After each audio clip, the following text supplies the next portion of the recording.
రాష్ట్రంలో పేదల సొంతింటి కలను నెరవేర్చాలన్న లక్ష్యంతో సీఎం జగన్మోహన్ రెడ్డి ప్రయత్నిస్తున్నారని ఆయన స్ఫూర్తితో రాజమహేంద్రవరం ఎంపీ సిటీ నియోజకవర్గ ఎమ్మెల్యే అభ్యర్థి మార్గాని భరత్రాం నగరంలో 25,000 మందికి ఒకేసారి పట్టాలు అందించారని వైసీపీ నాయకులు బాలాజీరెడ్డి, ఇసుకపల్లి శ్రీనివాస్ అన్నారు.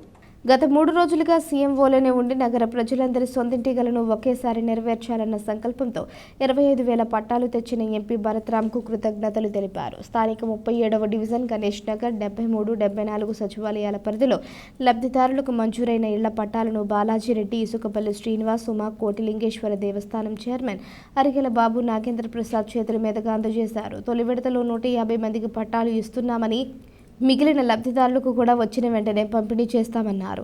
ఇళ్ల పట్టాలు తీసుకున్న మహిళల కళ్లల్లో ఆనందం పొంగుతుందన్నారు. మరోసారి సీఎంగా జగన్మోహన్ రెడ్డిని సిటీ నుంచి ఎమ్మెల్యేగా భరత్రాంను గెలిపించడానికి ప్రజలందరూ మద్దతివ్వాలని కోరారు. కార్యక్రమంలో వైసీపీ నాయకుడు సోడదాసి సిందర్ సింగ్, సచివాలయ సిబ్బంది, వాలంటీర్లు పాల్గొన్నారు.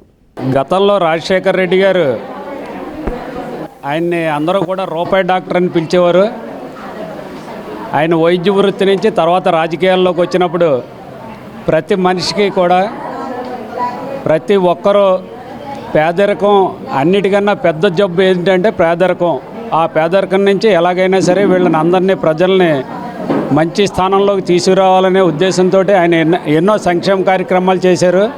ఆ తర్వాత దురదృష్టవశాత్తు ఆయన మరణం తర్వాత ఆయన కుమారుడు జగన్మోహన్ రెడ్డి గారు ప్రతి ఒక్కరిని తన తండ్రి ఆశయాలను ముందుకు తీసుకెళ్లాలని, ఆ ఆశయాల్లో భాగంగానే ప్రతి పేదవాడికి ఎవ్వరు ఇల్లు లేదు అనే ఉద్దేశం ఉండకూడదు. ఇల్లు లేకపోతే అది ఎంత బాధో ప్రతి మహిళకి, ప్రతి కుటుంబానికి తెలుసు. అలాంటి ఇబ్బంది ఉండకూడదు అనే ఉద్దేశంతో ఈరోజు ప్రతి ఒక్కరికి కూడా ఇల్లు ఉండే విధంగా జగన్మోహన్ రెడ్డి గారు ఇదంతా కూడా చేయడం జరిగింది.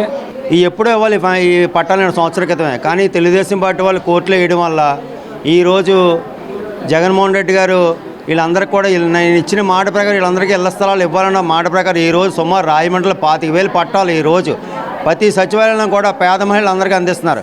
వాళ్ళు తీసుకుంటుంటే వాళ్ళ కళ్ళల్లోని నీళ్ళు వస్తున్నాయి. ఎందుకంటే చాలామంది అద్దెంట్లో ఉండి చాలా బాధలు పడుతున్నారు. అలాంటి వాళ్ళందరికీ ఈరోజు చాలా పెద్ద పండుగ.